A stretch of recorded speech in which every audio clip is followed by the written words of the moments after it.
Pronti? 1, 2, 3. È buona la seconda con la velocità da parte di Vaclav Lux che va subito a condurre nei confronti di Ulisse Leo. Problemi invece per Pensiero Adri. Insiste Ulisse Leo, l'attacco di Vaclav Lux, va a chiedere strada a Marco Stefani, non sembra ottenerla per il momento. Si deve risistemare in corda dopo 200 metri di corsa passati in 15,4. Zarina d'Amore subito all'esterno va a chiedere strada, anticipando la risalita da parte di Ulisse LL, passa Zarina d'Amore nei confronti di Vaclav Lux, 400 metri passati in 31.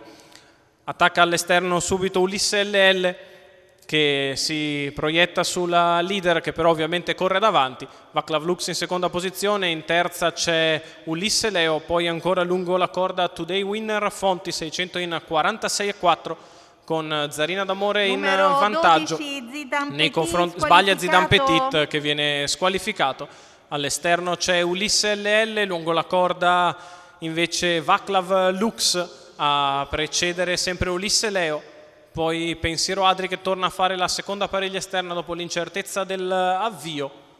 Poi ancora gli altri con Donatello Sisu che ha preso una buona pariglia. In terza ruota invece Viking 3B che insiste in mezzo alla pista. 1,18,4 il primo chilometro da parte di Zarina d'Amore che guida il gruppo nei confronti di Ulisse LL. All'esterno Viking 3B scoperto in terza ruota. Lungo la corda c'è Vaclav Lux, in seconda pariglia c'è Pensiero Adri a precedere Abramo Petral e Donatello Sisu. Lungo la corda ancora Today Winner Font che segue Ulisse Leo che è terzo di dentro.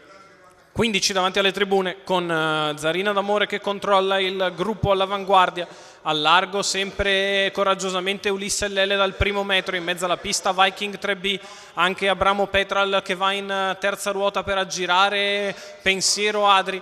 Zarina d'Amore che per ora controlla al comando le operazioni, la dritta di là passata in 15,1. Zarina d'Amore in vantaggio, Vaclav Lux secondo alla corda, al largo fa fatica ora Ulisse LL perché ha fatto un percorso durissimo. In terza ruota costante con coraggio Viking 3B, chiuso lungo i birilli c'è invece Ulisse Leo, inizia ad allungare ora la battistrada che fa 15,9 per la curva conclusiva e cerca di staccare da Vaclav Lux e da Ulisse Leo. Zarina d'Amore in vantaggio, va di dentro Vaclav Lux, ma Zarina d'Amore si rende intangibile fino in fondo nei confronti di Vaclav Lux. Al terzo Ulisse Leo, 34 la chiusa, 1,17,8 il ragguaglio cronometrico per il successo in percorso di testa di Zarina d'Amore. Per Antonio Di Nardo alla guida, Andrea Scatolini da programma al training, i colori di Sandro Gori, il successo della figlia di Broadway Hall che viene a vincere la Tris odierna con percorso d'avanguardia. La riapprezziamo nelle immagini, vincere con un paio di lunghezze